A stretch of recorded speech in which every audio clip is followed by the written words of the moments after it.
जैसे ही हमारा unit complete होगा, साथ साथ जो ना आप उसके एमसीक्यू सॉल्व करते रहेंगे, जो कि टेस्ट अवेलेबल होंगे आपको आफ्टर स्कूल की वेबसाइट पे।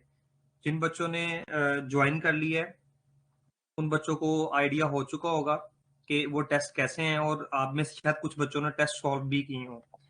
तो बेटे एक दफा मुझे दोबारा बता दीजिए काइंडली कि आपको आवाज क्लियर आ रही है मेरी? यस सर, क्लियर है। चलें। अच्छा बेटे ऐसे है कि वीडियो में अभी ऑन नहीं कर रहा बिल्कुल भी, क्योंकि हमें ऐसा वीडियो की जरूरत भी नहीं है। उसकी रीजन ये, एक तो सिग्नल ड्रॉप होंगे वीडियो ऑन करने से। हमारा बेसिक पर्पस जो है वो ऑडियो के साथ ही है।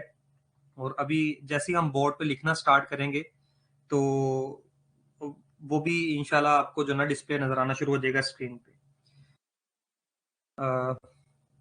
बाकी बेटा सबसे पहले हमने ना आज स्टार्ट करना है यूनिट 1, जो कि है इंट्रोडक्शन टू बेसिक या फंडामेंटल कॉन्सेप्ट्स ऑफ केमिस्ट्री।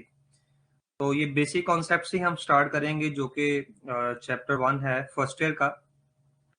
तो बेटा इसका स्केड्यूल जो ना वो आपको मिल चुका होगा, कंप्लीट यूनिट 1 से लेके यूनिट 19 तक। आप लोगों ने सारा स्केड्यूल देख लिया बेटा?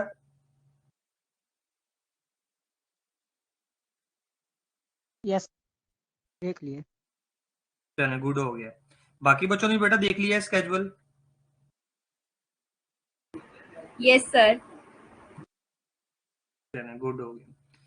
अच्छा, वो है जी, तो आपने पहले पढ़ा है, ठीक है फर्स्ट में। और अब जो है आपने बेटा इस चैप्टर को लिखना है, क्योंकि एंट्री टेस्ट में आपसे टू द पॉइंट डेफिनेशंस नहीं पूछी जाएंगी, ठीक है? आपसे थ्योरी नहीं पूछी जाएगी। आपने जो कुछ पढ़ा है और अब जो कुछ आप यहाँ पे सीखेंगे, लर्न करेंगे, आपने इसको कनेक्ट करना है, ठीक है? डिफरेंट जो कॉन्सेप्ट्स आपको बताए जाएंगे, समझाए जाएंगे, इनको आपने आपस में कनेक्ट करना है, ताकि आपको जो क्वेश्चंस हैं, एमसीक्यूज हैं, उनको सोल्व करने में आपके लिए आसानी हो। तो इन चीजों का बेटा बस आपने ख्याल रखना है। तो लेक्चर बेटा हम स्टार्ट करें अपना?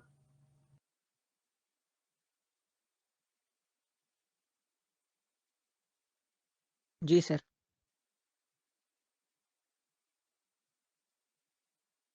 चले बेटा इंशाल्लाह हम अपना लेक्चर जनाब स्टार्ट करते हैं। और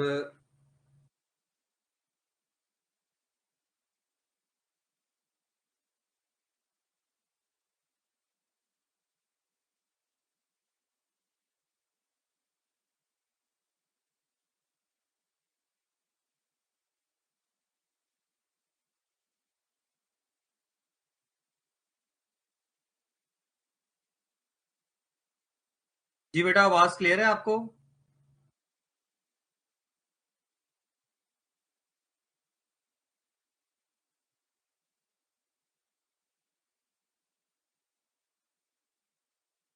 बेटा आवाज आ रही है आप सब बच्चों को? यस सर, क्लियर है। यस सर, आ रही है। चलें। अच्छा बेटा हमने आज यूनिट 1 से स्टार्ट करना है। और यूनिट 1 जो बेटा हमारे पास है,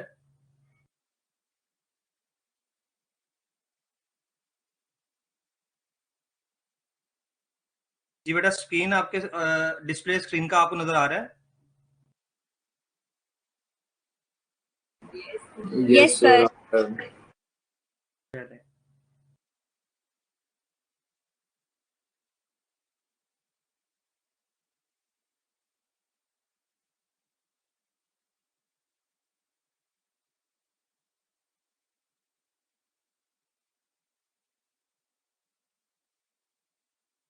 बेटा किसी स्टूडेंट को स्क्रीन में या आवाज में कोई प्रॉब्लम है तो काइंडली एक दफा क्लियर कर दें, ताकि हम प्रॉपर तरीके से अपना लेक्चर जो ना स्टार्ट कर सकें।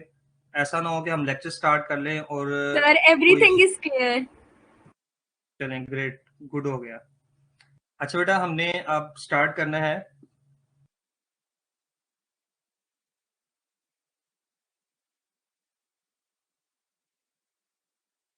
यूनिट 1 है बेटा हमारे पास, जो कि है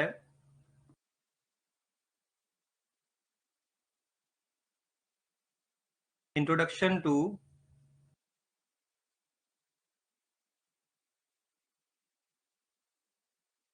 फंडामेंटल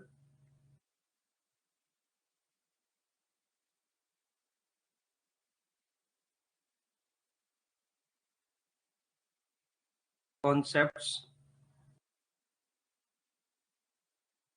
of chemistry। थोड़ा सा आपको राइटिंग का इशू होगा, ठीक है, क्योंकि राइटिंग पैड है तो इसमें थोड़ा सा लिखते हुए इशू हो सकता है, अदरवाइज बाकी इंशाल्लाह उम्मीद है कोई इशू नहीं होगा हमें। अच्छा बच्चे, इसमें देखें जी, सबसे पहले जो चीजें बेटा हमने यूनिट 1 में डिस्कस करनी है, जो लर्निंग आउटकम्स हैं बेटा हमारी, वो है जी,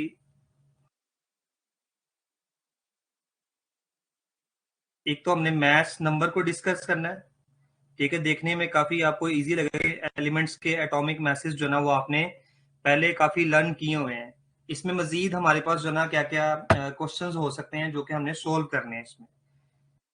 तो सेकंड बेटा इसमें हमने डिस्कस करना है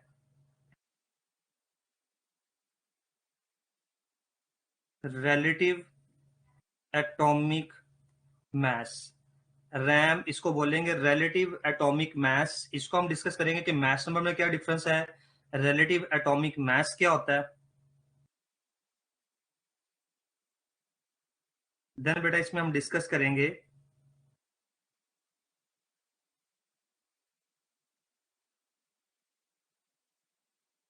रिलेटिव एटॉमिक मास के बाद empirical formula and molecular formula, इसको हम डिस्कस करेंगे। देन बेटा इसके बाद हमने डिस्कस करना है मोल और एवोगैड्रो नंबर को हम डिस्कस करेंगे। मोल एवोगैड्रो नंबर के बाद बेटा हमने डिस्कस करना है लिमिटिंग रिएक्टेंट एंड लास्ट बेटा हम डिस्कस करेंगे यील्ड को। तो बेटा ये हमारे टॉपिक्स होंगे जो कि हम डिस्कस करेंगे यूनिट 1 में। तो सबसे पहले बेटा हम डिस्कस करने लगे हैं मैथ्स नंबर को। तो बेटा आपको लर्निंग आउटकम्स पता लगी हैं कि जो हमारे पास चैप्टर 1 है, यूनिट 1 है, उसकी लर्निंग आउटकम्स हमारे पास क्या है, उसमें मैथ्स नंबर डिस्कस करेंगे, रिलेटिव एटॉमिक मास डिस्कस करेंगे, रिलेटिव एटॉमिक मास के साथ ही हमारे पास आ जाएगा फ्रैक्शनल एटॉमिक मास, और उसके बाद बेटा हमने एम्पिरिकल और मोलिकुलर फॉर्मूला को डिस्कस करना है, मोल एंड एवोगैड्रो नंबर, और मोल एंड एवोगैड्रो नंबर के साथ ही शामिल होंगी stoichiometry calculation, then limiting reactant, yield, और इसमें हम एक और चीज ही बेटा हम ऐड कर सकते हैं, और बेटा वो हमारे पास है कंसंट्रेशन यूनिट्स। कंसंट्रेशन यूनिट्स का बेटा आइडिया है बच्चों को?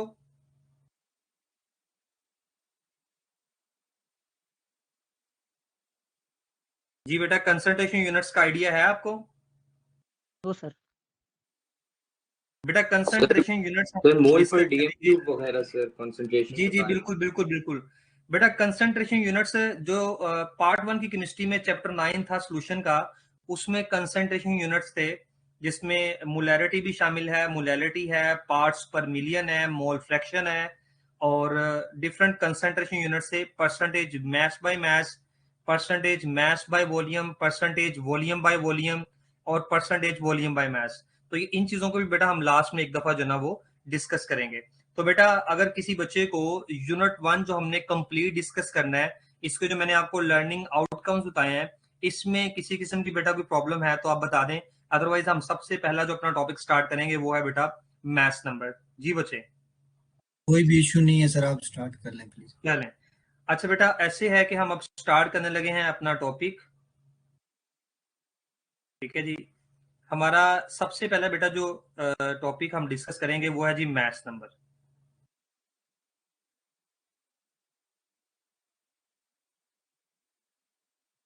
अब बेटा मैथ्स नंबर के बारे में ना चंद एक बातें हैं जो आपने याद रखनी है।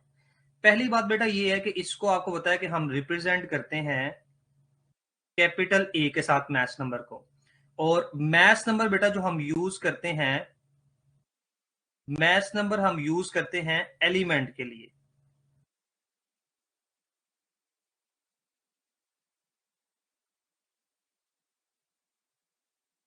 ठीक है जी, मैथ्स नंबर हम यूज कर रहे हैं एलिमेंट के लिए, और इसी मैथ्स नंबर के लिए हम एक टर्म यूज करते हैं जिसको हम बोलते हैं न्यूक्लियन नंबर। इसको हम बोलते हैं न्यूक्लियन नंबर बोलते हैं। ठीक है जी। अब आपको पता है कि बेटा ये जो मैथ्स नंबर होता है ये एक होल नंबर रेशो होती है। ठीक है, इसको हम बोलते हैं कि ये एलिमेंट का मैथ्स है और ये एक होल नंबर होता है। अब बेटा होल नंबर आपको पता है कि हमारे पास होल नंबर लाइक देखें, अगर हम बोलते हैं 14 है, लाइक 20 है, लाइक 108 है, तो बेटा ये सारे हमारे पास हैं होल नंबर। ठीक है, अब जैसे कि आपको पता है कि 14 जो है वो नाइट्रोजन का एटॉमिक मास है, 20 नियोन का है, 108 सिल्वर का लेते हैं। ठीक है जी, और ये बेटा हमारे पास है मैथ्स नंबर। और मैथ्स नंबर बेटा हमारे पास क्या होता है, मैंने बताया अभी, इसको हम रिप्रेजेंट करते हैं कैपिटल ए से, और बेटा ये इक्वल होगा the sum of protons plus neutrons. ठीक है जी, इसको हम बोलते हैं mass number, the sum of protons and neutrons. ठीक है, ये बेटा बातें कंप्लीट होगी मैथ्स नंबर के बारे में। और मेरे ख्याल से इसमें जो डिफरेंट एलिमेंट्स के एटॉमिक मैसेज हैं उनको याद करना एज सच कोई ज्यादा प्रॉब्लम आपको नहीं होगी उसको याद करने में, क्योंकि आप लोगों ने पहले भी जो है वो याद किए हैं एलिमेंट्स के। और ये बेटा सारा देखें, आपने चंद एक बातें याद रखनी है।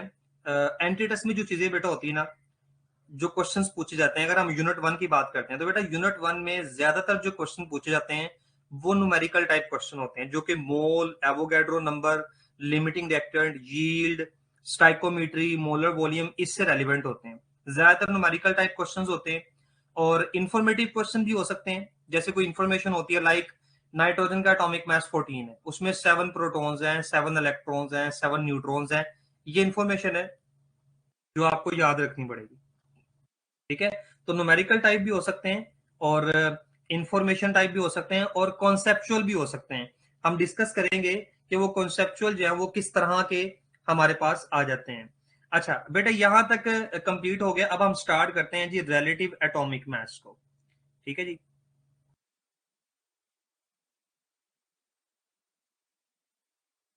हम यहाँ पे अब अपना दूसरा टॉपिक स्टार्ट करने लगे हैं, रिलेटिव एटॉमिक मास।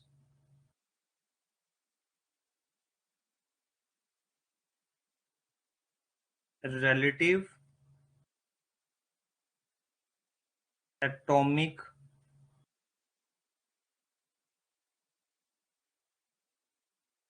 मास, जिसको हम एब्रीविएट कर रहे हैं आर ए एम। ठीक है बेटा, रिलेटिव एटॉमिक मास हम स्टार्ट कर रहे हैं। इसको मैं थोड़ा सा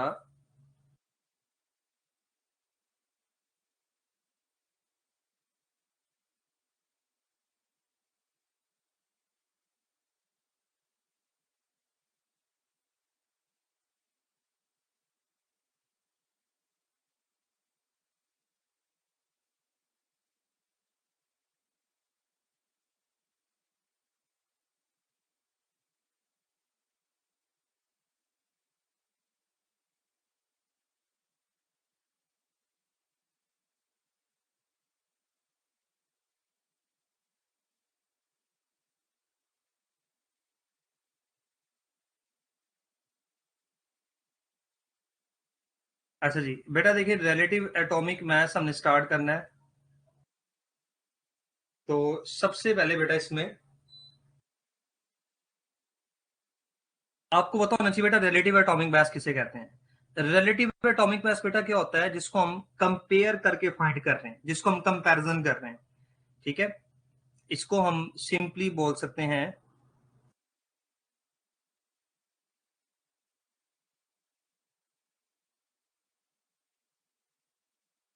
हमने कलर सेलेक्ट कर लिया जी।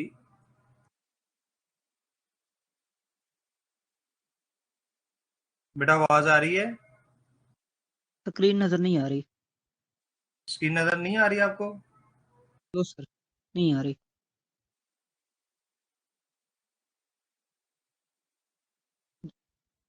अब जी नजर आ रही सर, है अब बेटा? जी सर। चलें, गुड हो गया। अच्छा बेटा, रिलेटिव एटॉमिक मास को हमने डिस्कस करना है। तो रिलेटिव एटॉमिक मास एक्चुअली क्या होता है, जिसे हम कंपैरिजन करके फाइंड करते हैं, यानी कि इसको हम कहते हैं एज कंपेयर टू,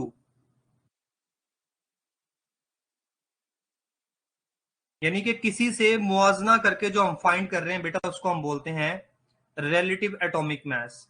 अब हम कंपैरिजन किससे कर रहे हैं, ठीक है। अब रिलेटिव एटॉमिक मास बेटा चूंकि एक एलिमेंट का ही होता है, तो इसको बेटा हम मुआवजना किससे कर रहे हैं, इसका हम कंपैरिजन किससे कर रहे हैं। आपको बेटा हम कार्बन से कंपैरिजन करते हैं। तो देखें जी, जो बेटा हमारे पास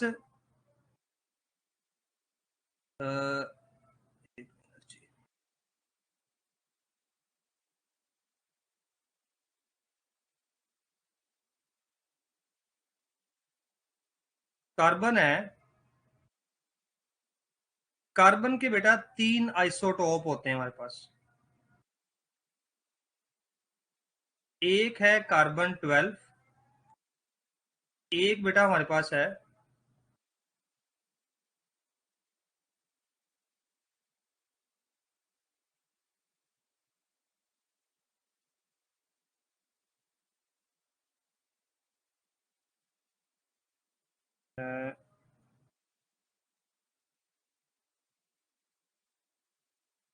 ये बेटा हम नई स्लाइड पे इसको स्टार्ट कर लेते हैं।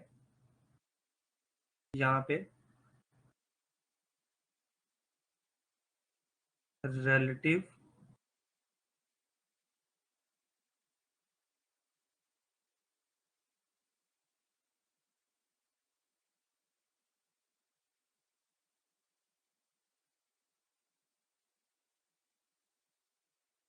हम एब्रीवेट करे थे आर,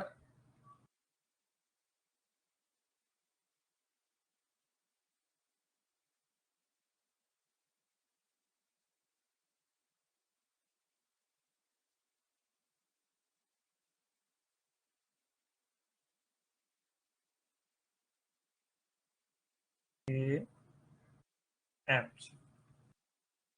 अच्छा जी, अब बेटा देखिए, रिलेटिव एटॉमिक मास एज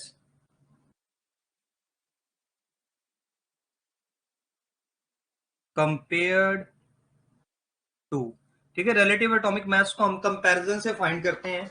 अब बेटा देखें, इसका हमने कंपैरिजन किसके साथ करना है, इसका इसका बेटा हम कंपैरिजन कर रहे हैं कार्बन 12 से। अब देखें बेटा, हमारे पास है कार्बन, इसके हमारे पास मौजूद हैं 3 आइसोटोप। एक बेटा है कार्बन 12, एक को हम बोलते हैं कार्बन 13,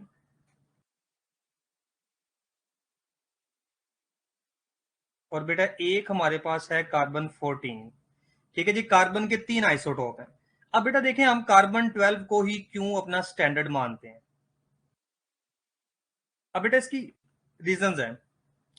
सबसे पहली रीजन ये है कि इसकी स्टेबिलिटी है।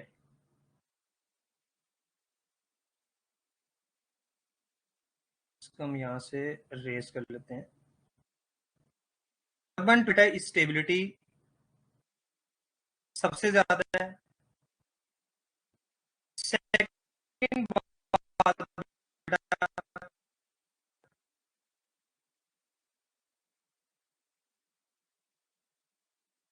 ये अबंड,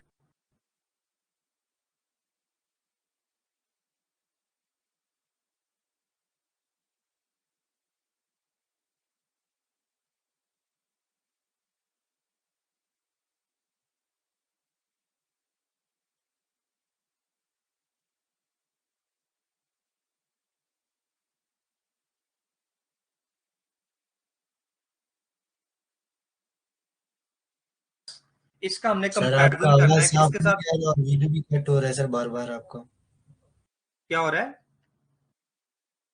आपका आवाज कट हो रहा है सर बीच में। अभी आवाज आ रही है मेरी? अभी सर थोड़ा बहुत आ रहा है। बेटा अच्छा ऐसे होता है बेटा, बाकी बच्चों को आवाज आ रही है मेरी?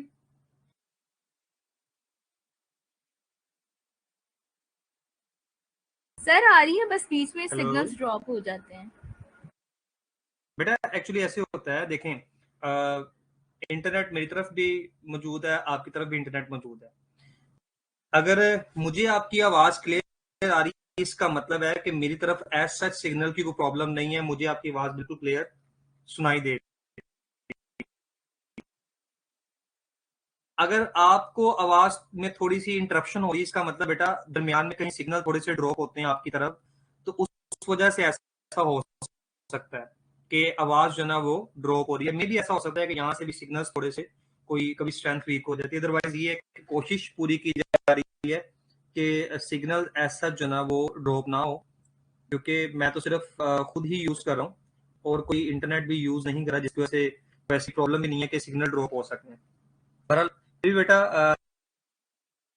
आप भी कोशिश करें कि जिस भी डिवाइस पे आप क्लास जो है ना वो अटेंड करें, लैपटॉप है या आपका मोबाइल है, तो कोशिश करें कि जो इंटरनेट आप यूज कर रहे हैं वो किसी और के साथ शेयर ना हो, ताकि सिग्नल्स कंप्लीट बेटा आपको मिले, कोई ऐसी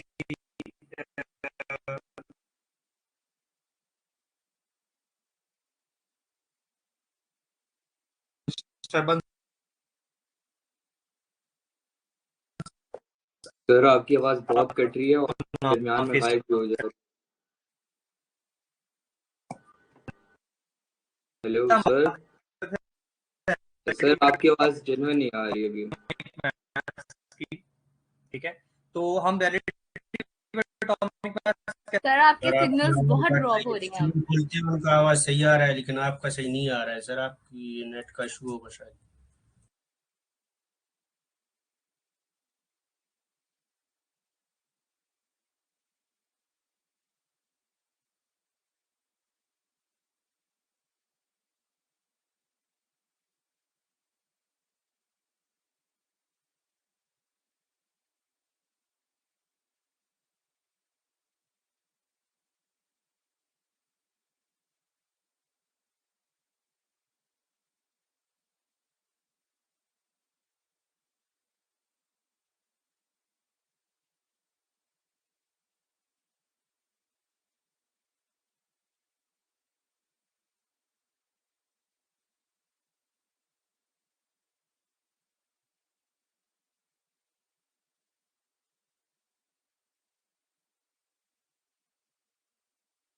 सर अभी आपकी आवाज बिल्कुल भी नहीं आ रही है और स्क्रीन ऑल दो हिल रही है, लेकिन आपकी आवाज नहीं आ रही बिल्कुल भी अभी।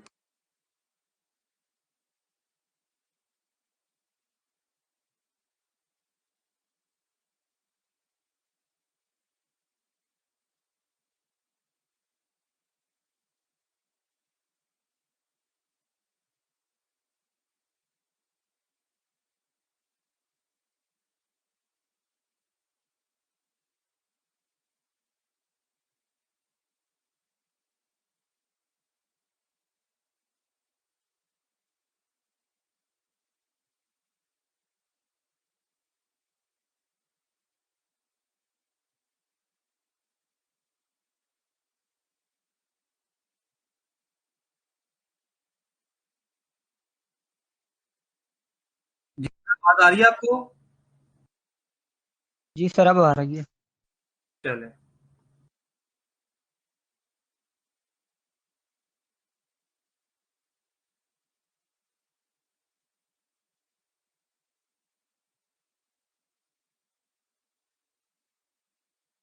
अच्छा बेटे, हम जो है वो बात कर रहे थे रिलेटिव एटॉमिक मास की। ठीक है, हमने बात कर ली कि हमने कार्बन 12 को क्यों सिलेक्ट किया। ठीक है जी। अच्छा बेटा देखें, अब हम कंपैरिजन कैसे करते हैं। सपोज करें बेटा, देखें हमने मैग्नीशियम का कंपैरिजन करना है, और हम कहते हैं कि मैग्नीशियम हमारे पास एक एलिमेंट है, और इसका हमने रिलेटिव एटॉमिक मास फाइंड किया। इसका रिलेटिव एटॉमिक मास बेटा हमारे पास आया है 24 AMU। ठीक है, तो इसका हम कंपैरिजन जब कार्बन 12 से करेंगे तो हम देखेंगे कि कार्बन 12 जो है उसका एटॉमिक मास है 12 AMU और मैग्नीशियम का 24 है। तो हम सिंपली कहते हैं कि magnesium atom twice heavier than carbon atom. अच्छा, ये सारी चीजें जो अभी हम बेटा डिस्कस करेंगे बिल्कुल बेसिक चीजें हैं जो आपने पहले पढ़ी हुई हैं। इसमें एज सच कोई प्रॉब्लम आपको फेस नहीं करनी पड़ेगी और आप ये फील करेंगे कि ये तो ऐसी बातें हैं जो हमने पहले डिस्कस नहीं की, सॉरी पहले डिस्कस की हुई हैं सारी। अच्छा बेटा, हम अब आते हैं कि हमने रिलेटिव एटॉमिक मास की बात कर दी, अब हम बेटा बात करते हैं इसके यूनिट की। और बेटा देखें इसके जो रिलेटिव एटॉमिक मास के जो यूनिट हैं वो यूनिट बेटा हमारे पास हैं AMU, ठीक है, इसको हम बोलते हैं AMU, इसको बोलते हैं रिलेटिव एटॉमिक मास यूनिट। अब बेटा इसमें ना कुछ बड़ी ही इंपॉर्टेंट चीजें आनी जो आपने सीखनी है, ठीक है जी, कि एक एटम का जो मास है वो किस तरह से हम फाइंड करते हैं। अब देखें रिलेटिव एटॉमिक मास की बेटा डेफिनेशन क्या होती है। हम कहते हैं जो रिलेटिव एटॉमिक मास होता है, हमने किसी भी कार्बन का जो किसी भी एलिमेंट का जो मास है उसे हमने कंपेयर करना है 1/12 पार्ट ऑफ द कार्बन। अब हमने देखना है कि 1/12 पार्ट बेटा क्या होता है हमारे पास, ठीक है। अब बेटा देखो इसको हम किस तरह से फाइंड करेंगे, इसको हम फाइंड इस तरह से करेंगे कि कार्बन का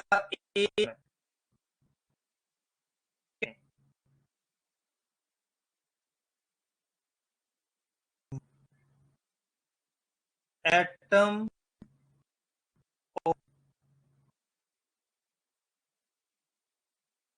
कार्बन, इसका मास है 12 AMU। एक कार्बन एटम का मास 12 AMU। अब अगर हम करते हैं 6.02 टू 10 की पावर 20 एटम्स ऑफ कार्बन, तो इनका मास हो जाएगा। ये बेटा बात ना समझने वाली बात को आप, एक कार्बन एटम का मास 6.10 के एटम्स लेंगे तो 12 ग्राम, ठीक है। तो अब देखना है अगर हमने एक जो 1 ग्राम कार्बन होगी तो उसके एटम देखिए, इसको आपने देखना है कि हमारे पास इसका मास सर है आपकी 12 आवाज ग्राम। दोबारा नहीं आ रही और बार बार गायब हो जा रही है सर। बेटा अभी आवाज आ रही है मेरी? सर दरमियान सर में आपकी बहुत आवाज कट हो रही थी।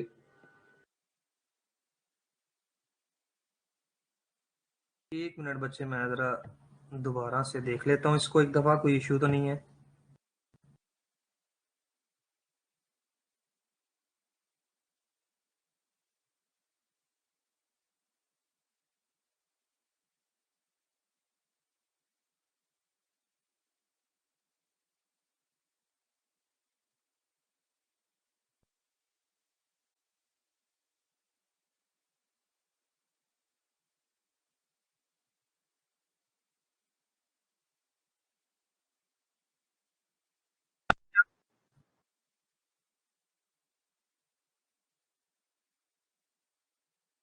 बेटा आवाज आ रही है अब आपको?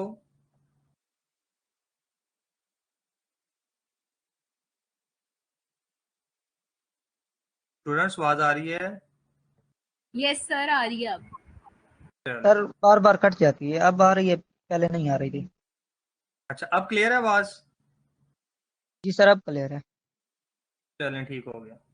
अच्छा बेटा हम बात कर रहे थे कि हमने जो 1 AMU है हमने किस तरह से इसको फाइंड करना। अब देखिएगा आप जरा बात कि हम डेफिनेशन ये करते हैं कि हमने किसी भी आइटम का जो या एलिमेंट का मास है उसे हमने कार्बन 12 से कैसे कंपेयर करना है। अब बेटा देखें एक कार्बन एटम का जो मास है वो है 12 AMU, और अगर हमारे पास एवोगैड्रो नंबर के इक्वल कार्बन एटम होंगे तो उसका मास हो जाएगा 12 ग्राम।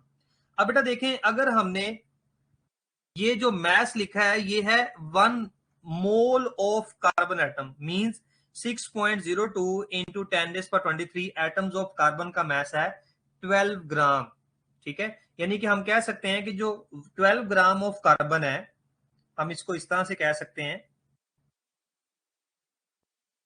12 gram of carbon is equal to 1 mole of carbon, और इसमें नंबर ऑफ कार्बन एटम्स कितने हैं 6.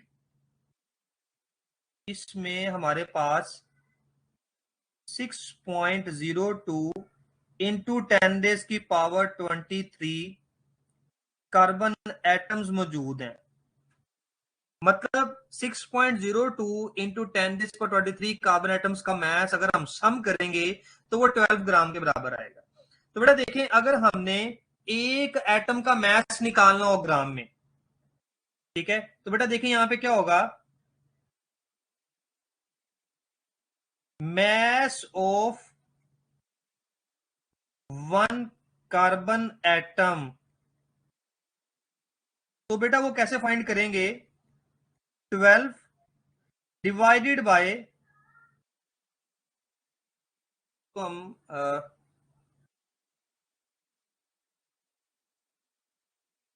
बेटा देखें नई स्क्रीन पे स्लाइड पे आ गए हम, नेक्स्ट स्लाइड पे आ गए हैं। इसमें देखें हमने फाइंड करना है mass of one carbon atom. तो बेटा ये बराबर होगा 12 डिवाइडेड बाय 6.02 इंटू 10⁻23।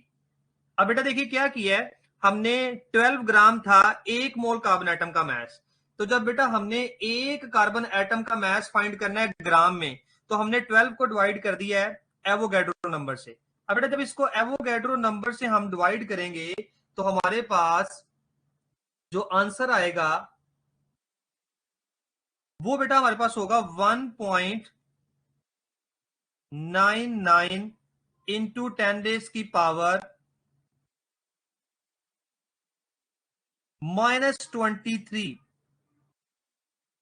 ग्राम। अब बेटा देखें ये हमारे पास एक कार्बन एटम का मास आ गया है ग्राम में। ठीक है, अब बेटा देखिए रिलेटिव एटॉमिक मास की डेफिनेशन हम ये लिखते हैं कि हमने क्या करना होता है, किसी भी एलिमेंट का अगर मास फाइंड करना है तो उसे हमने कंपेयर करना है कार्बन 12 के 12 पार्ट से। अब बेटा देखिए इसका हम ये देखें ये एक कार्बन एटम का मास आ गया है ग्राम में। अब इसका 1/12 फाइंड करना है आपने। ठीक है, तो बेटा देखिए क्या होगा, जब इसका 1/12 फाइंड करेंगे तो 1.99 इंटू 10⁻³ डिवाइडेड बाय 12। तो बेटा ये हमारे पास वैल्यू आएगी 1.661 इंटू 10⁻27 किलोग्राम, या बेटा इसको हम ग्राम में लिखेंगे तो 1.661 इंटू 10⁻24 ग्राम हो जाएगा। और बेटा अगर इसको आप मिलीग्राम में लिखेंगे तो यही वैल्यू मिलीग्राम में 1.661 इंटू 10⁻21 मिलीग्राम हो जाएगी। ठीक है, तो बेटा अब आपको पता लगा कि AMU की वैल्यू हम किस तरह से फाइंड करते हैं और किस तरह से हम रिलेटिव एटॉमिक मास जो ना वो इसकी टर्म को यूज करते हैं। बेटा ये जो भी हमने कैलकुलेशन की है इसमें किसी बच्चे को कोई प्रॉब्लम है तो बेटा पूछ लें।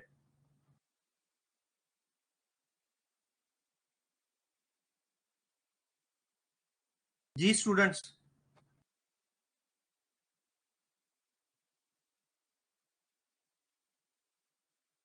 बेटा ये जो भी हमने कैलकुलेशन की है इसमें किसी किस्म की कोई प्रॉब्लम है तो बेटा पूछ लें।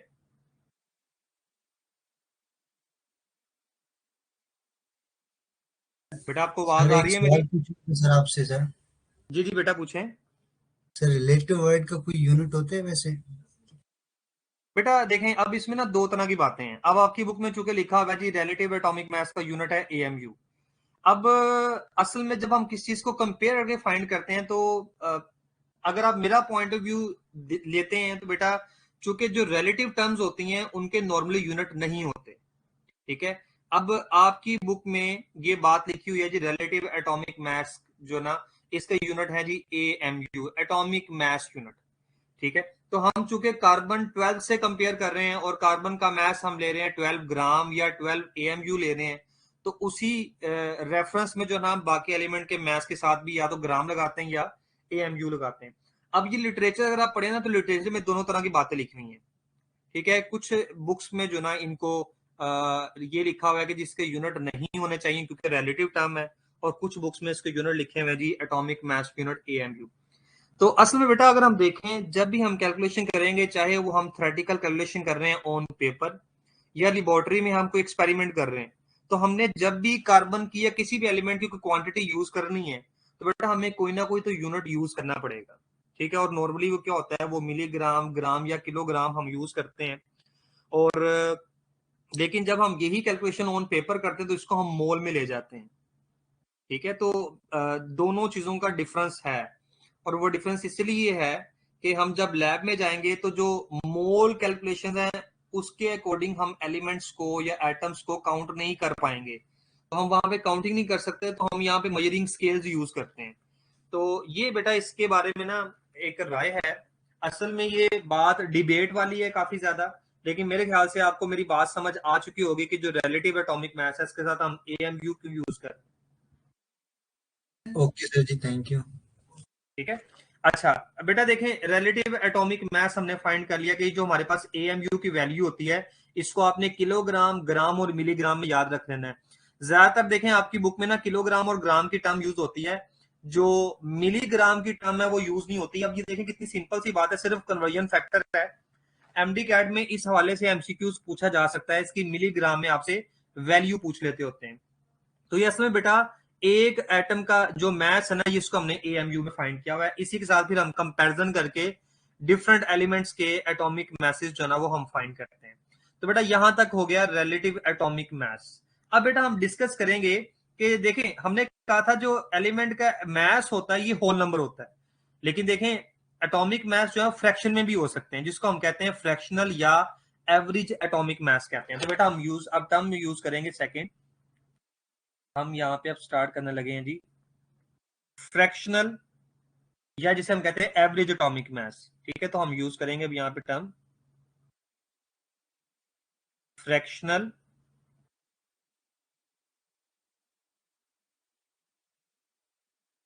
या बेटा इसको हम बोलते हैं एवरेज एटॉमिक मास। ठीक है जी, ये हमारी नेक्स्ट टर्म है।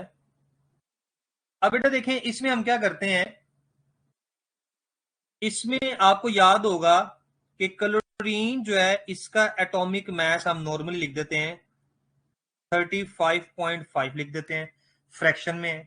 ठीक है, हम हाइड्रोजन का एटॉमिक मास लिखते हैं 1.008 लिख देते हैं, ये भी फ्रैक्शन में है। ठीक है, या इसी तरह आपको याद होगा ये नियोन है, इसका एटॉमिक मास 20.18 AMU हम लिख देते हैं। तो अब इसमें बेटा देखें, इसमें क्या होता है, दो बातें आ जाती हैं कि जो फ्रैक्शनल या एवरेज एटॉमिक मास है हम किस तरह से फाइंड करते हैं। ये हम फाइंड करते हैं आइसोटोप से फाइंड करते हैं। अब बेटा देखिए इसमें क्या आ जाता है, जो एवरेज एटॉमिक मास आ जाता है, इसमें दो बातें आ जाती हैं। इसमें एक तो बेटा आपके पास होना चाहिए आइसोटोप का मास होना चाहिए, जिसको हम बोलेंगे आइसोटोपिक मास बोलेंगे।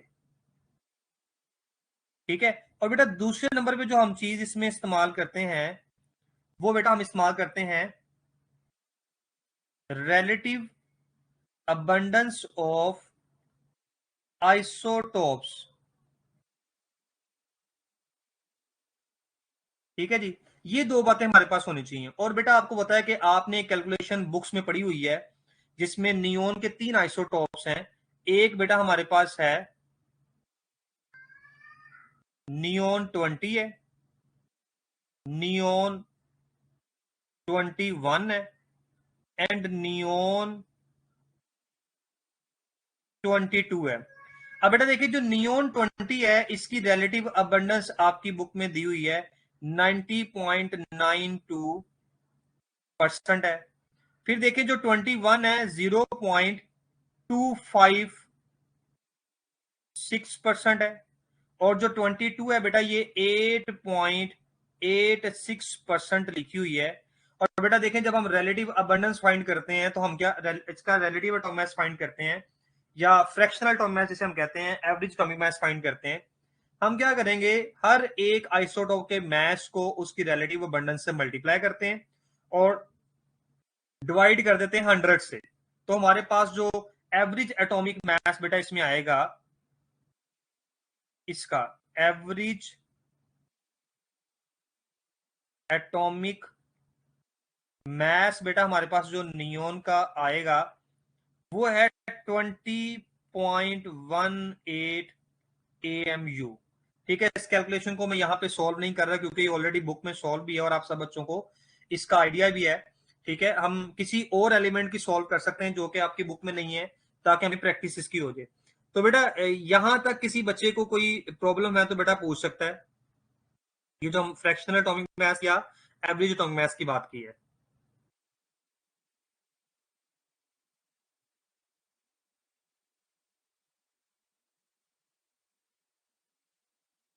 जी स्टूडेंट्स, फ्रैक्शनल एटॉमिक मास और एवरेज एटॉमिक मास में कोई प्रॉब्लम है तो बेटा पूछ सकते हैं आप बात।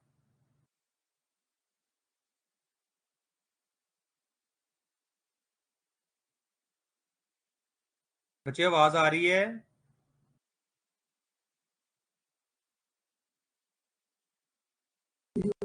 सर क्रिस्टल क्लियर, प्लीज आगे चले जाओ। चलें ठीक है, गुड हो गया। अच्छा बेटा देखें नेक्स्ट स्लाइड पे जा रहा हूं। अब हम प्रैक्टिस के लिए क्या करेंगे, हम यूज करेंगे क्लोरीन को। ठीक है, क्लोरीन के बेटा दो आइसोटोप्स हैं हमारे पास। ठीक है, हमारे पास मौजूद है क्लोरीन। अच्छा बेटा क्लोरीन के हमारे पास हैं दो आइसोटोप्स।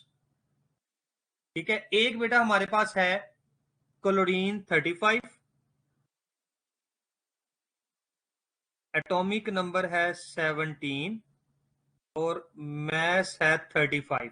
और दूसरा बेटा हमारे पास जो आइसोटोप है क्लोरीन का, एटॉमिक नंबर 17 ही रहेगा, एटॉमिक मैस है 37।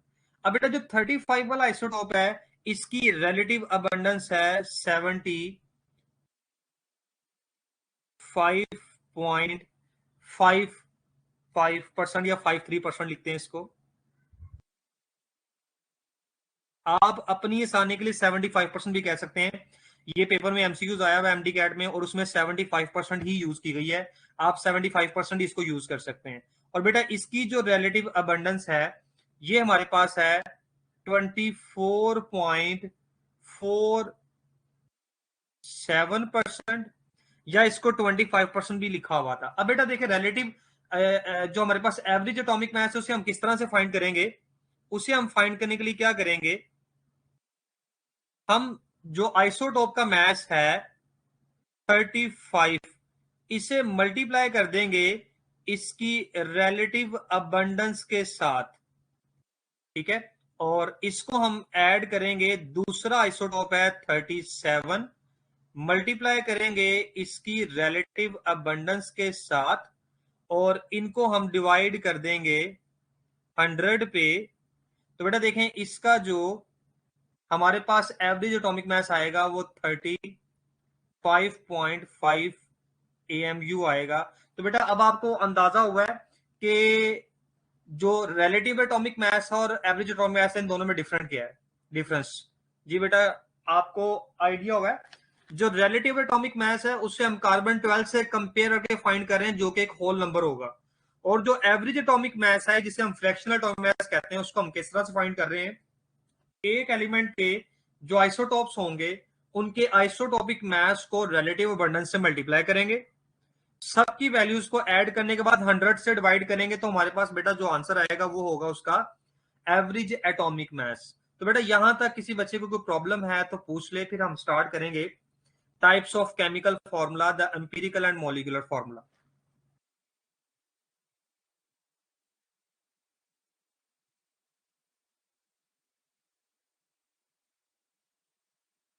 जी बेटा क्लियर है?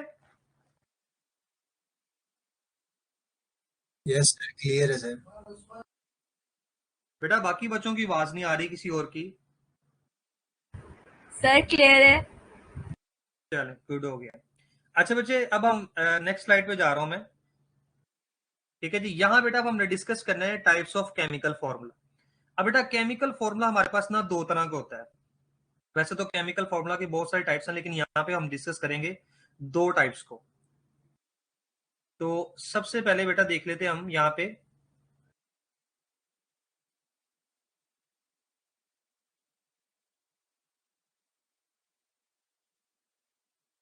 Chemical formula.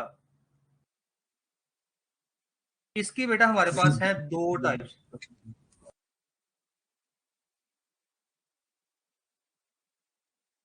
अब बेटा देखें, इसमें एक हमारे पास है एम्पिरिकल फॉर्मूला,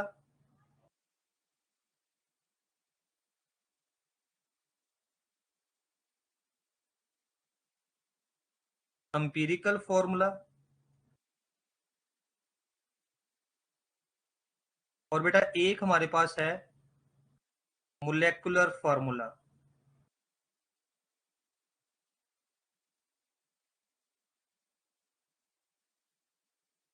ठीक है जी, इसको हम सिंपल एब्रीवेट करते हैं इस तरह से,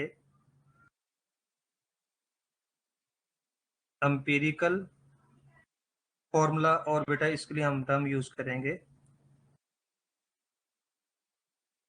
molecular formula.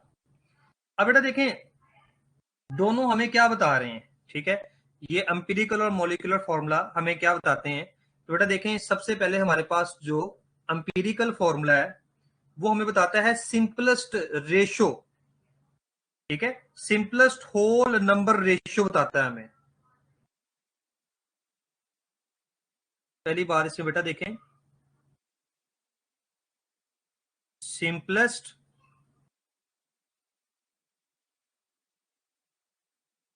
Whole number ratio. ठीक है, सिंपलेस्ट होल नंबर रेशियो बताएगा। ठीक है, किसके दरमियान? Between atoms of different element. ठीक है जी, ये क्या करेगा? Between atoms of different elements.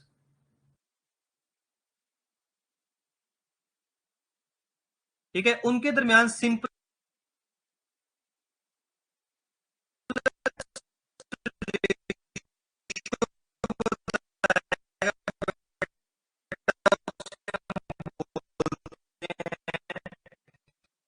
आपका आवाज कट हो रहा है सर दोबारा।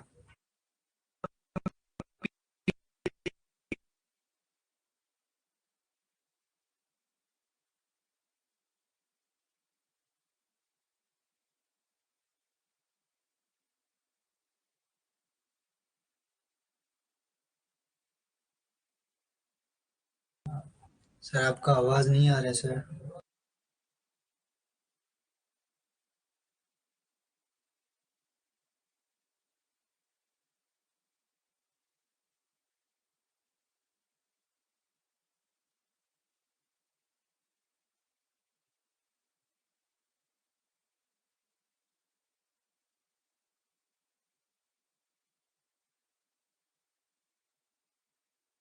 सर आवाज नहीं आ रही आपकी। बेटा अब आ रही आवाज? जी सर। चलें, अच्छा बेटा देखें, मोलिकुलर फॉर्म बता रहा है exact number of atoms of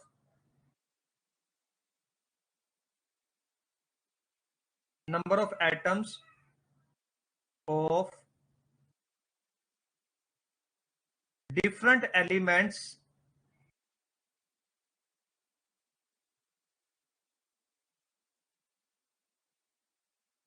in a molecule.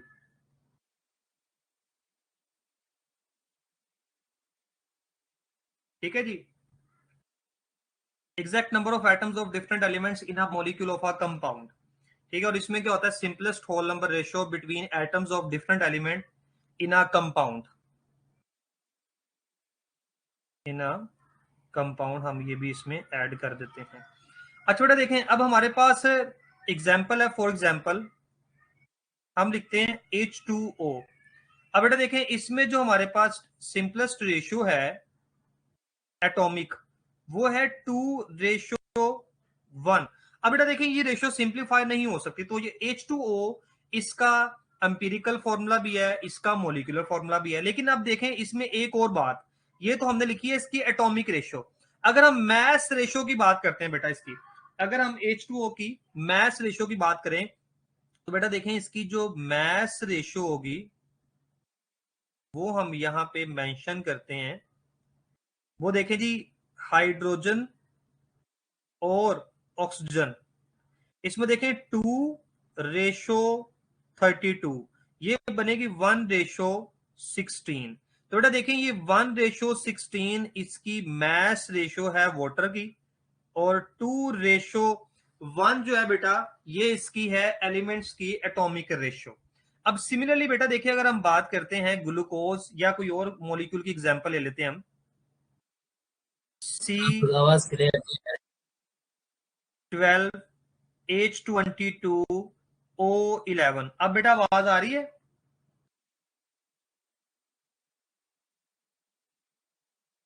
बच्चे आपका नाम क्या है? आपको आवाज नहीं आ रही, अपना नाम बताएंगे काइंडली मुझे।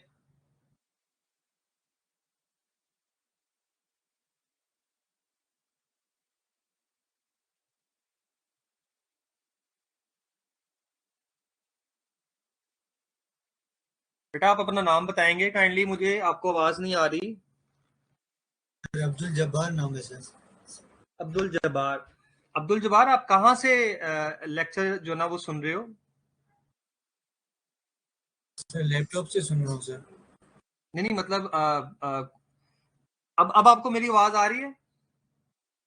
जी सर अभी आ रहा है सर, कभी कभी दरमियान में कट हो रहा है आपका आवाज। अच्छा देखें अब्दुल जब्बार, मैंने पहले भी बताया था, ऐसा हो जाता है कि मैं ये नहीं कह रहा कि सिर्फ इंटरनेट की प्रॉब्लम आपकी तरफ से है, मेरी तरफ से भी हो सकती है, ठीक है?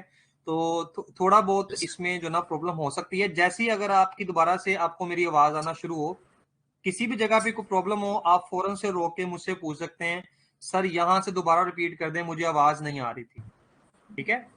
ओके। तो अभी देखें, हमने केमिकल फॉर्मूला स्टार्ट किया था, इसकी दो टाइप्स हैं, एम्पिरिकल फॉर्मूला और मॉलिक्यूलर फॉर्मूला। तो हमने डिस्कस किया कि एम्पिरिकल फॉर्मूला क्या होता है और मॉलिक्यूलर फॉर्मूला क्या होता है, ठीक है? तो अब हम कुछ एग्जांपल्स इसकी डिस्कस कर रहे हैं, जिसमें हमने सबसे पहले वाटर की एग्जांपल डिस्कस की है। अब हम इसमें एग्जांपल डिस्कस कर सकते हैं। मैंने बेटा एक मॉलिक्यूल का नाम लिखा है, आप बता सकते हैं इसका नाम क्या है मॉलिक्यूल का?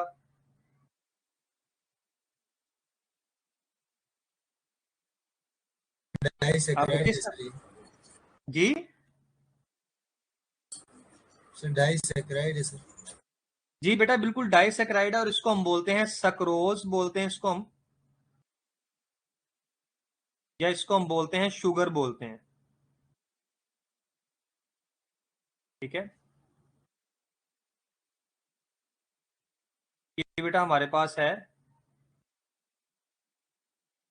टेबल शुगर है, ठीक है? इसको हम सक्रोज बोलते हैं। अब बेटा देखें, इसके फॉर्मूले को हम सिंप्लीफाई नहीं कर सकते। C12H22O11 इसकी जो एटॉमिक रेशियो है वो है 12:22:11, ये सिंप्लीफाई नहीं हो सकती, ठीक है? तो ये बेटा हमारे पास है इसके एम्पिरिकल और मॉलिक्यूलर फॉर्मूलाज। लेकिन अगर हम कोई ऐसा कंपाउंड लिखें जिसकी रेशियो सिंप्लीफाई हो सकती है, लाइक हमारे पास बेटा देखें, हम लिखते हैं यहाँ पे C6H6। बेटा ये हमारे पास कंपाउंड है, बेंजीन है, जिसकी डिटेल आपने सेकेंड ईयर में पढ़ी और इंशाल्लाह मेंटेनेंस में पढ़ेंगे। अब बेटा देखें, इसकी रेशियो सिंप्लीफाई हो सकती है 6:6, तो ये बन जाएगा 1:1। मतलब ये हुआ कि C6H6 बेंजीन का मॉलिक्यूलर फॉर्मूला है, तो जो CH है बेटा ये होगा इसका एम्पिरिकल फॉर्मूला ऑफ बेंजीन, ठीक है जी? तो इसमें बेटा अब हम और बहुत सारी एग्जांपल ले सकते हैं, आपको ऐसे बहुत सारे कंपाउंड मिलेंगे जिनका मॉलिक्यूलर और एम्पिरिकल फॉर्मूला जो होगा वो सेम भी होता है और डिफरेंट भी होता है। सेम उस वक्त होगा जब उनकी एटॉमिक रेशियो सिंप्लीफाई नहीं हो सकती, और डिफरेंट उस वक्त होगा जब उनकी एटॉमिक रेशियो को हम सिंप्लीफाई कर सकते हैं, जैसे कि हमने बेंजीन में किया। ठीक है, इस तरह मुझे बताएं जो मीथेन है, मीथेन का एम्पिरिकल और जो मोलिकुलर फॉर्मूला है वो सेम होगा डिफरेंट होगा? सर सेम होगा सर। सेम होगा। अच्छा बेटा देखिए नेक्स्ट स्लाइड पे आ गए हैं, और नेक्स्ट स्लाइड में बेटा मैं आपको रिलेशनशिप बताऊंगा कि हम मॉलिक्यूलर फॉर्मूला और एम्पिरिकल फॉर्मूला को किस तरह से रिलेट कर सकते हैं। तो बेटा देखिए हम नॉर्मली पढ़ते हैं कि जो मॉलिक्यूलर फॉर्मूला होता है,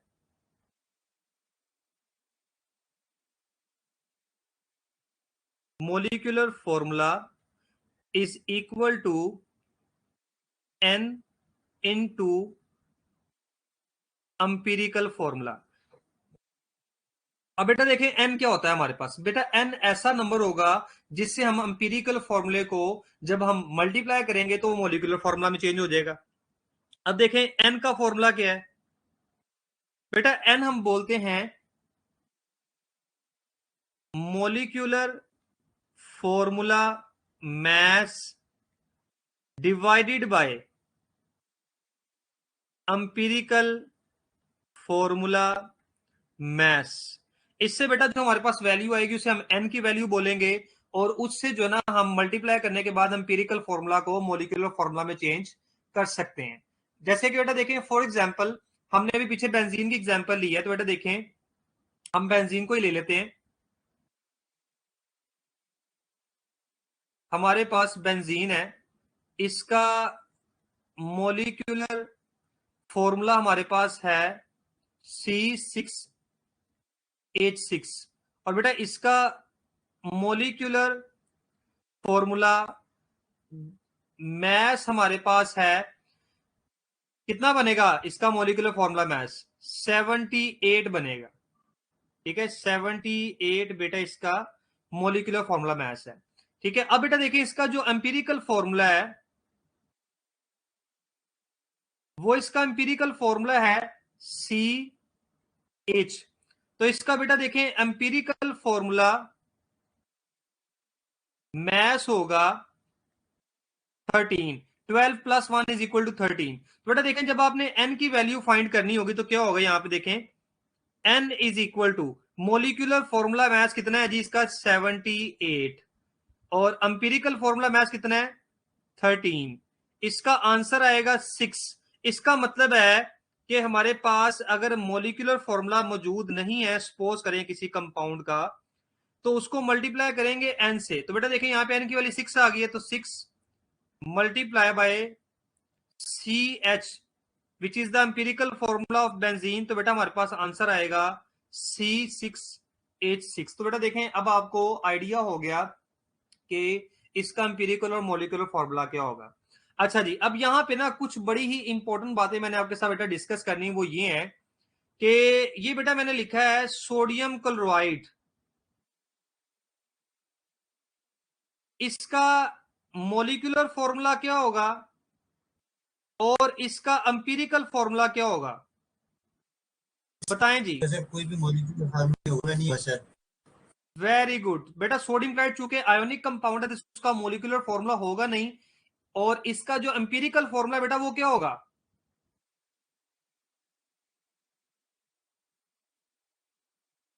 इसका empirical formula as it is हम सोडियम क्लोराइड को ही लिखेंगे।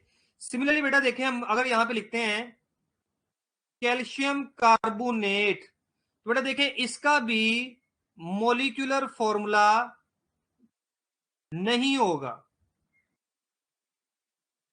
लेकिन बेटा इसका जो एम्पिरिकल फॉर्मूला होगा, जो हमने इसका फॉर्मूला लिखा है यही बेटा इसका एम्पिरिकल फॉर्मूला होगा CaCO3। ठीक है, तो ये बात याद रखनी है बेटा, जो एम्पिरिकल और मॉलिक्यूलर फॉर्मूला की टर्म होती है ये नॉर्मली यूज करते हैं हम कोवलेंट कंपाउंड्स के लिए। अगर हमने ये टर्म आयोनिक कंपाउंड्स के लिए यूज करनी है बेटा, तो उसका तरीकाकार ये होता है कि हम सिर्फ उसका एम्पिरिकल फॉर्मूला लिखते हैं, क्योंकि आयोनिक कंपाउंड्स का कोई भी मॉलिक्यूलर फॉर्मूला नहीं होता। बेटा यहां तक किसी बच्चे को कोई प्रॉब्लम है तो बेटा आप पूछ सकते हैं। हमने सबसे पहले स्टार्ट किया है मास नंबर, फिर रिलेटिव एटॉमिक मास को डिस्कस किया है, फिर फ्रैक्शनल और एवरेज एटॉमिक मास को डिस्कस किया है, और फिर हमने देखा कि एवरेज एटॉमिक मास कैसे कैलकुलेट कर सकते हैं। फिर हमने बेटा टाइप्स ऑफ केमिकल फॉर्मूला में हमने डिस्कस किया है एम्पिरिकल और मॉलिक्यूलर फॉर्मूला को, और फिर हमने उसके रिलेशनशिप को डिस्कस किया है। यहां तक बेटा अगर आपने किसी ने कोई बात पूछनी है बेटा तो मुझसे पूछ सकते हैं आप। सर जो ये आपने रिलेटिव अबंडेंस के बारे में बताया है, जी जी। तो किसी भी एटम या कंपाउंड की जो रिलेटिव अबंडेंस होती है वो हमें याद करनी पड़ेगी, हम मालूम कर सकते हैं? बेटा देखें, चूंकि किसी भी एलिमेंट के जो डिफरेंट आइसोटोप्स होते हैं उनकी रिलेटिव अबंडेंस आपकी बुक में लिखी होती है। अब चूंकि ये एक एक्सपेरिमेंटल वैल्यू है, ये एक इंफॉर्मेशन है, तो इसको मेमोराइज ही करना पड़ेगा। इसका कोई भी तरीकाकार नहीं होता जी आप रिलेटिव अबंडेंस किस तरह से फाइंड कर सकते हैं।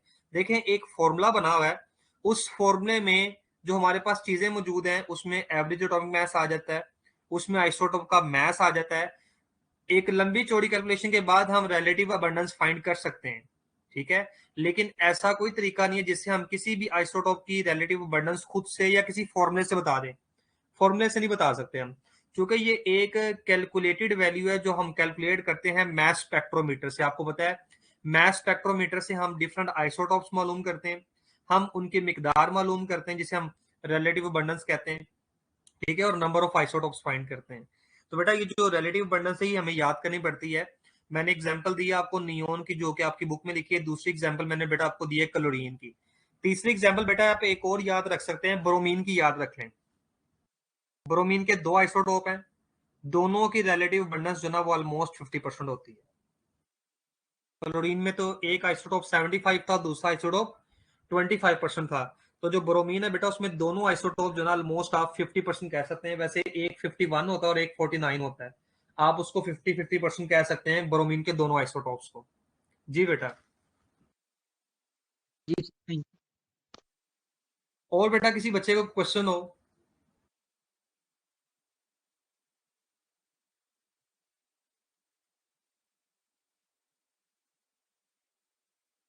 बेटा यहां तक किसी बच्चे का क्वेश्चन है तो बेटा पूछ सकते हैं आप मेरे से।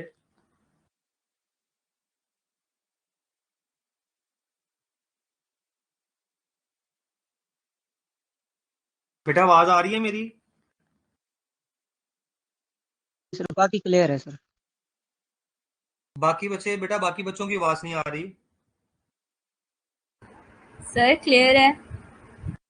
अच्छा बेटा देखें, मैंने बिल्कुल स्टार्ट में जो चीजें आपसे डिस्कस की थी कि हमने इस यूनिट 1 में जो चीजें डिस्कस करनी है बेटा, उसमें सबसे पहले मैंने बताया था हमारे पास यूनिट 1 में फंडामेंटल कॉन्सेप्ट है जिसमें एटॉमिक मास है, एम्पिरिकल फार्मूला, मॉलिक्यूलर फार्मूला। उसके बाद बेटा हमने आना है कॉन्सेप्ट ऑफ मोल पे। तो बेटा मैं चाहता हूं कि कॉन्सेप्ट ऑफ मोल में जाने से पहले आपको डिफरेंट एलिमेंट्स के एटॉमिक मैसेज याद होना बहुत जरूरी है, ठीक है। तो सबसे पहले बेटा आप लोगों ने ये काम करना है कि फर्स्ट 36 एलिमेंट के एटॉमिक मैसेज याद करें। जब आपको एटॉमिक मैसेज याद हो जाएंगे तो बेटा उसमें क्या करना है, देखें आप काम ये करेंगे, आपने हाइड्रोजन है हमारे पास, सबसे पहला एलिमेंट हाइड्रोजन है, ठीक है, जिसका नॉर्मली हम एटॉमिक नंबर 1 लेते हैं, ठीक है। और बेटा देखें 36 एटॉमिक नंबर किसका है, कोई बच्चा बताएगा?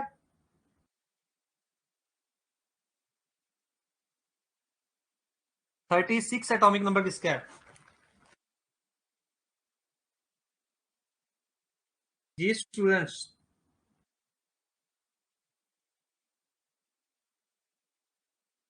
सर क्रिप्टॉन क्या है क्रिप्टॉन सर? कैसे?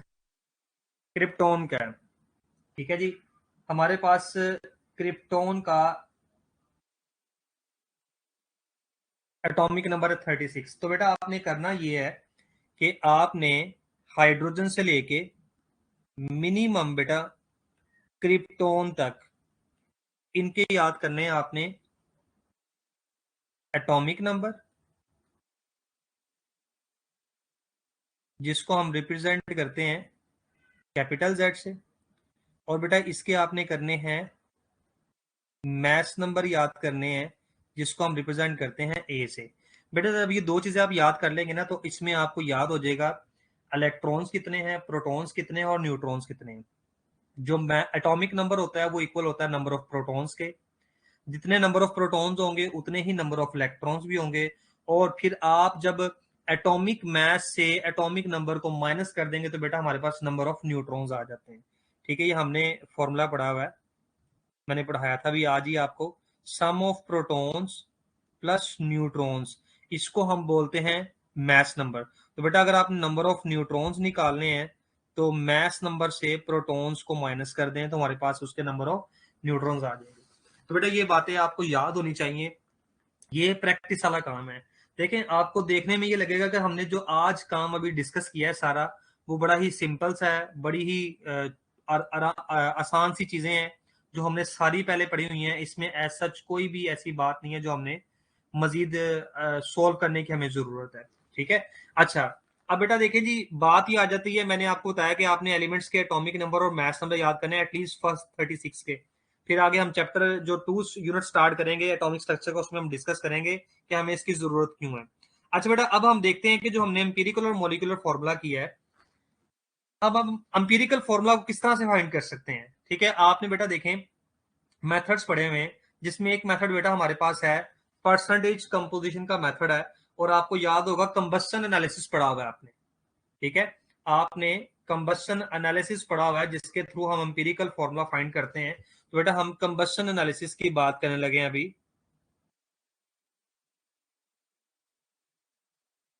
Combustion analysis,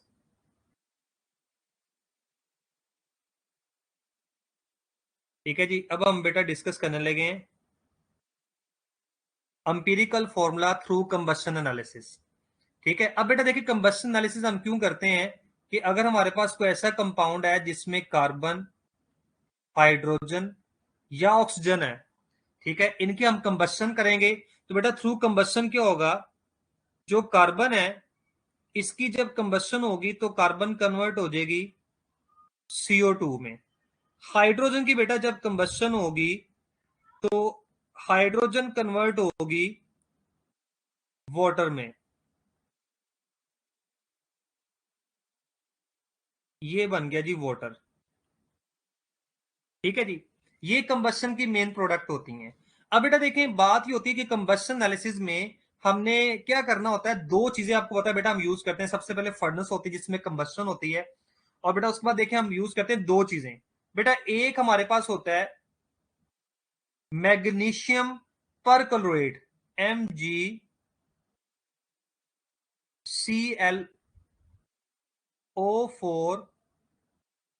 twice. ठीक है बेटा, इसको हम बोलते हैं मैग्नीशियम परक्लोरेट।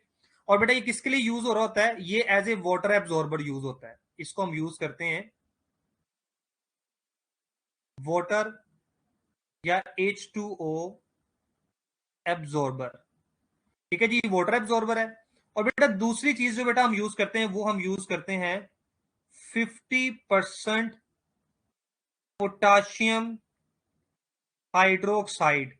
पोटाशियम हाइड्रोक्साइड बेटा ये है जी हमारे पास कार्बन डाइऑक्साइड एब्जॉर्बर है।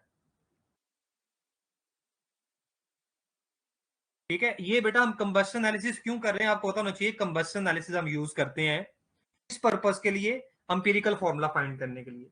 अब बेटा देखें इसमें हमने क्या किया है, हमारे पास 3 कंपार्टमेंट होते हैं। सबसे पहले फर्नेस होती है, उसके बाद वाटर एब्जॉर्बर होता है, उसके बाद होता है CO2 एब्जॉर्बर। अब बेटा देखें तरतीब ये होती है, तरतीब इसमें ये होती है कि सबसे पहले बेटा देखें हमारे पास एक ऐसे, ये हमारे पास है जी फर्नेस।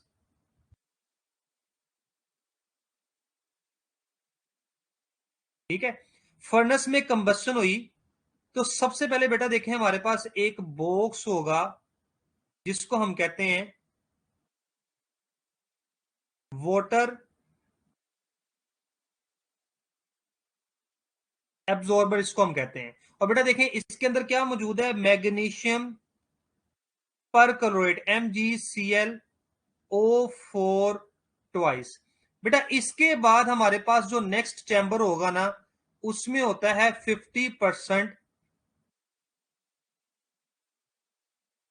पोटाशियम हाइड्रो ऑक्साइड, जो कि किस किस लिए काम कर रहा है, वो एज ए CO2 एब्जॉर्बर काम कर रहा है। और बेटा यहां पे क्या होगा, यहां पे होंगी एग्जॉस्ट गैसेस जो बच गई हैं वो यहां पे मौजूद होंगी।